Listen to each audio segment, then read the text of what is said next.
तर उद्यापासून होणाऱ्या एमपीएससीच्या परीक्षा स्थगित करा अशी मागणी जयंत पाटील यांनी केलेली आहे। पावसामुळे अनेक विद्यार्थी प्रवासात अडकल्यानं सरकारकडे त्यांनी ही विनंती केली।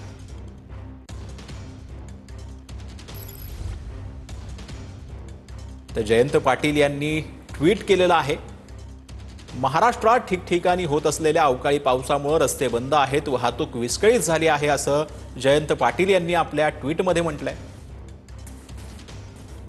तर अशात महाराष्ट्र लोकसेवा आयोगाची मुख्य परीक्षा देणाऱ्या अनेक विद्यार्थी संबंधित केंद्रांवर पोहोचू शकत नाहीत अशी चिंता देखील जयंत पाटलांनी आपल्या ट्विटमध्ये व्यक्त केली। तर त्यामुळे पुढील 3 दिवसात होऊ घातलेल्या या परीक्षा स्थगित करणं योग्य राहील, हा विद्यार्थ्यांच्या भवितव्याचा प्रश्न असल्याचं जयंत पाटील यांनी आपल्या ट्विटमध्ये म्हटलंय।